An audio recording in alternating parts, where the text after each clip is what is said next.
Hello बच्चों, आप सभी का स्वागत है हमारे YouTube channel smart mathematics classes में। बच्चों, हमने अपने पिछली क्लास में एक्सरसाइज 3.2 में प्रश्न दूसरे के जितने भी प्रश्न थे, 3 प्रश्न दिए गए थे, तो इन तीनों प्रश्नों को हमने कर लिया था। तो इनमें हमें क्या इन सभी तीनों प्रश्नों में क्या किया था, समांतर रेखाएं, संपाती और प्रतिच्छेद बिंदु रेखा के विषय में आप सभी को डिस्कस की बात, यानी उनके विषय में हमने बात डिस्कस की थी, ठीक है ना।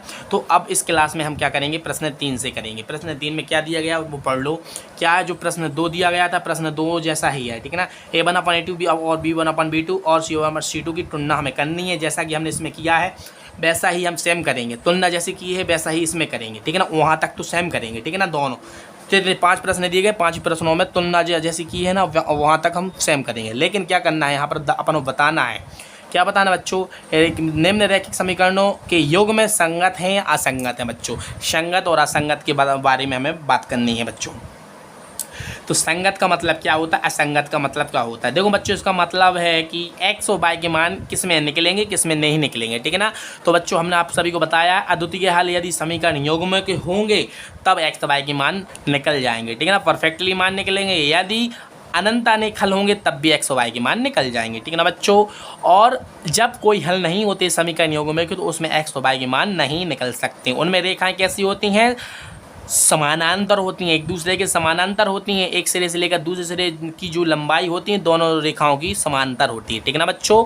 तो इनमें क्या करना है, जो जिसमें x के मान निकल जाते हैं उसको देना है संगत, ठीक है ना। उसका मतलब क्या होता है, संगत। इनके जो समीकरण योग में कैसे होंगे, संगत होंगे, ठीक है ना। जो 2 समीकरण दिए गए हैं तो इनके समय जो निम्न रैखिक समीकरण का मतलब एक की घात है, द्विघाती रैखिक समीकरण की बात कर रहे हैं हम। तो क्या है, कहने का मतलब है 2 चर वाले रैखिक समीकरण योग में के जो क्या होंगे, कैसे होंगे, संगत होंगे। और किसमें संगत हैं, किसमें असंगत है। तो असंगत किसमें होंगे, जिसमें x y के मान निकालना संभव है। तो कहाँ पर होता है, जब समीकरण योग में के कोई हल नहीं होते हैं। तो जब कोई हल नहीं होगा तो असंगत होंगे। यदि और संगत कहाँ कहाँ होंगे, जब अद्वितीय हल होंगे समीकरण योग में के और अनंत अनेक हल होंगे, ठीक है ना। तो बस बता देंगे, जैसा कि 3 प्रश्न हमने किए हैं वैसा ही बिल्कुल डुप्लीकेट करना है। सिर्फ क्या बताना, जब नियम लगाएंगे तो नियम देख लेंगे, संगत जब नियम देख लेंगे, अद्वितीय हल हो, अनंत अनेक हल आएंगे तब संगत होंगे, और जब कोई हल नहीं आएगा तो असंगत होंगे, ठीक है ना। दो में संगत है, एक में असंगत है। चलिए हम करते हैं। हमारा 3.2 में हमारा बच्चों प्रश्न है तीसरे का फर्स्ट है।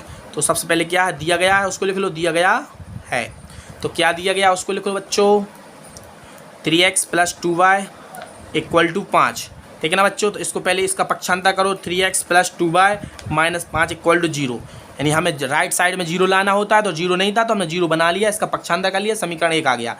अब क्या करेंगे, इसको समीकरण 2, अब देखो समीकरण 2 दिया गया 2x - 3y = 7, ठीक है ना। तो देखो इसमें भी 0 नहीं राइट साइड में, तो 0 बनाएंगे, 2x - 3y प्लस का इस साइड आ जाएगा -7 = 0, समीकरण 2 आ गया। बस अब क्या करेंगे बच्चों, अब समीकरण जैसा उसमें किया, समीकरण 1 की तुलना a1, समीकरण 1 की तुलना बच्चों a1x + b1y + c1 = 0 से करने पर, तो बच्चों तुलना करो।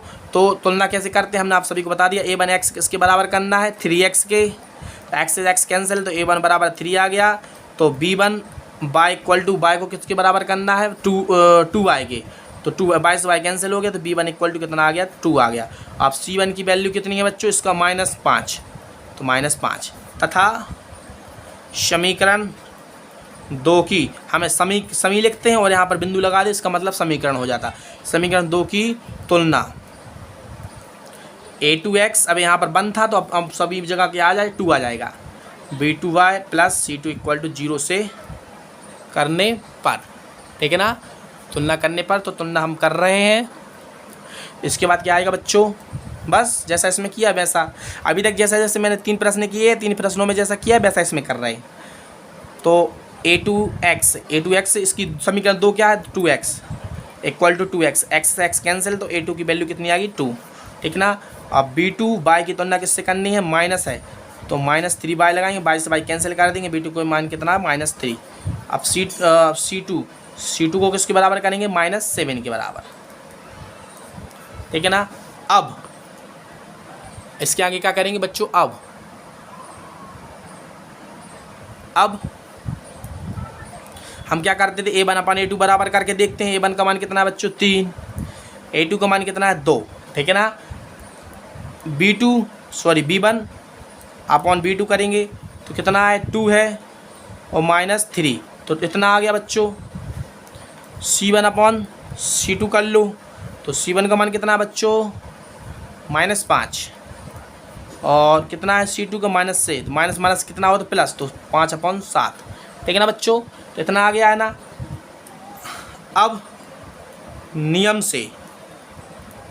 क्या होता है बच्चों, हमने बताया ना 2 को हमने बराबर करना है। सबसे पहले हम क्या करेंगे, A1 अपॉन A2 बराबर करके देखेंगे B1 अपॉन B2 के। यदि दोनों बराबर होते हैं तो C1 का C2 से कर देंगे, ठीक है ना।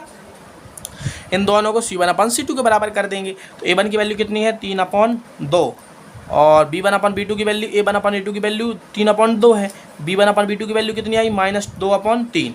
तो देखो दोनों जगह बराबर है। कैसे बराबर हो सकता है, यहाँ पर प्लस का है, यहाँ पर माइनस है, और ऊपर 3 है और ऊपर कितना है 2। इसका भाग इसमें दोगे तो यहाँ पर इसका हल कितना आएगा 1.5 आएगा, और इसका हल कितना आएगा बच्चों 0 और 1 के बीच में आएगा। तो आप देख सकते बराबर नहीं है, तो ये क्या है हमारा आंसर क्या होगा, बराबर नहीं है, ठीक है ना। तो हम आगे लिखें उत्तर में समीकरण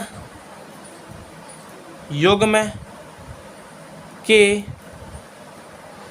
के, ठीक है ना, युग्मों के समीकरण युग्मों के अद्वितीय हल होंगे, क्योंकि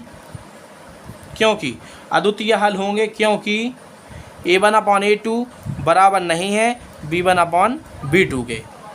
इसलिए समीकरण युग्म संगत होंगे।